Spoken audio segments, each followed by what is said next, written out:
So today I'm going to do a top five Wednesday for you guys, and the theme this week is top five bromances. This was actually so fun to do because in the past, before I really started YouTube, all the books I read were male, like were led by men. I didn't read a whole lot of female books until like in the past 5 years.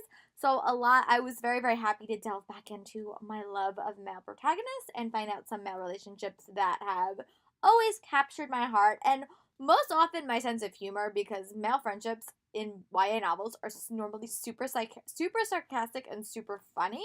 The first one I'm going to talk about is literally no shock. If you're surprised that this is my first one, I don't know whose channel you've been watching, but it's Harry and Ron from Harry Potter. I love when guys have relationships that turn more into brothers. Could definitely say that for Harry and Ron, and I just love them so much. They are probably one of my favorite fictional friendships, along with Hermione. But these two boys, definitely did really capture my heart, especially in book one. Harry is the chosen one, and Ron feels like he is not the chosen one, but somehow they find common ground. I think some of the most heartfelt parts of this novel was moments when Harry and Ron fought or like got back together.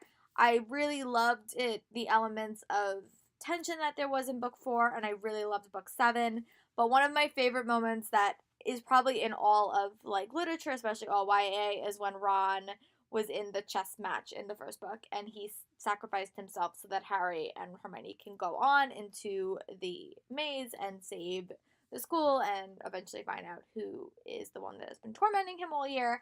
But I just love this friendship so much, and I won't spoil it because I know I have one reader who has not read the end of the book yet, but there is some stuff in book seven that is definitely some of my favorite moments about them as well. And I just really love this. If you have not read Harry Potter, please, guys, go read Harry Potter. But yeah, so that's one of their. So they're definitely my first fictional friendships, Ron and Harry. Ron is also my favorite character in the series as well, but I definitely like their relationship. The next one I'm going to talk about is I've been listening to the audiobooks of the City of Bone series, and can we just talk about Alec and Jace?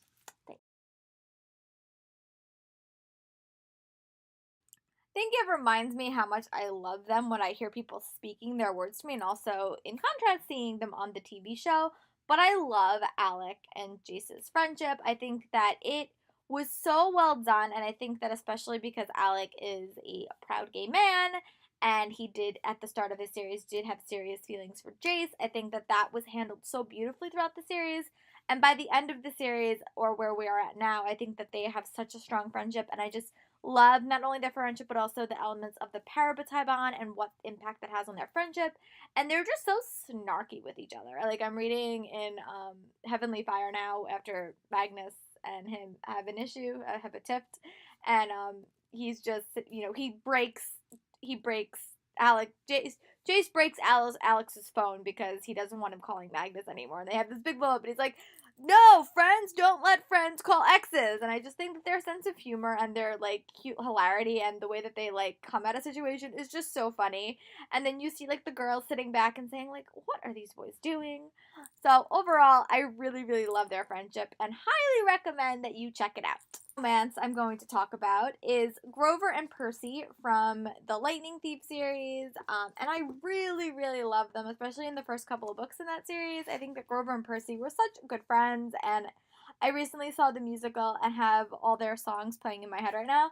But they're just so much fun, and I just really loved the dynamics that they had. And again, they just had really fun, witty banter, and I think Grover definitely acts as Percy's, guide through the world. And I think that just him, the conversations they had about like what the hell am I getting myself into? And Grover was always there as a guide.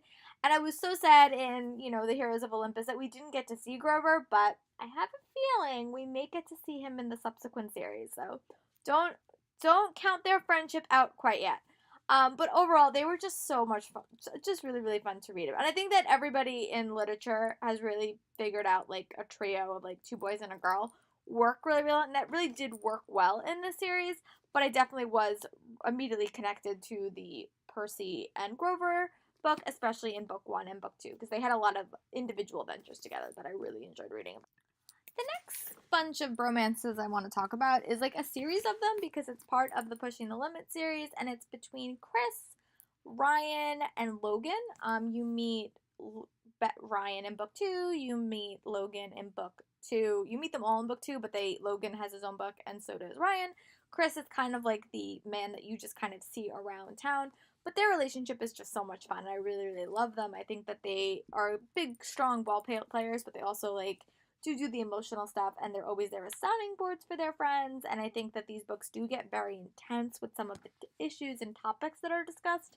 And I just wound up rereading Dare You Two, and I think that Logan and Chris really were there for Ryan, and I know that in Logan's book, Chris and Ryan are there for him. So I just think that having this bunch of male relationships was really, really good in this series, and then like towards the end, you get like um, Isaiah and Noah also have a really strong bromance in the Pushing the Limit series as well. So when they all kind of interact, you kind of get all these new dynamics that you wouldn't have expected at the start of the story. But I really did love it, and I thought that they really were not only they really like had their own elements, their own storylines, but also act in accordance with like it wasn't just about them giving love advice. They like were talking about harder issues as well. And I really, really enjoyed that about the series. So if you have not checked out Pushing the Limit series by Katie McGarry, I highly recommend. There is some kick-ass girls, and there's also some very, very strong males. And the last one I'm going to talk about is a relationship with Magnus Chase and the god of Asgard, and that is Hearts and Blitzen. It is a dwarf, and an elf, and I think I talked about this in my favorite side chips. But I really love these two characters. I think that they are the definition of loyalty and the definition of romance. They have their own language, and they're just like so, so fun to read about. And I think in the first book, Magnus describes them as like mom and dad. And that is totally the dynamic that I get. You could totally read more into it, and like, maybe they actually are in that type of relationship.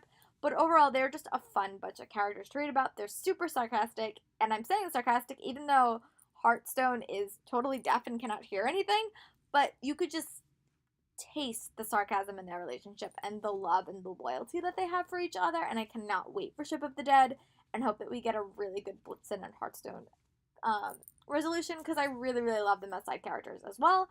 Those are my top 5 bromances in YA literature. What are yours? Comment below or go on my blog and tell me in the comments what are some of yours. I know that there are probably more, but these are just the first ones that came to my head. But as always, I hope you guys are having a great day, and I'll talk to you guys later. Bye!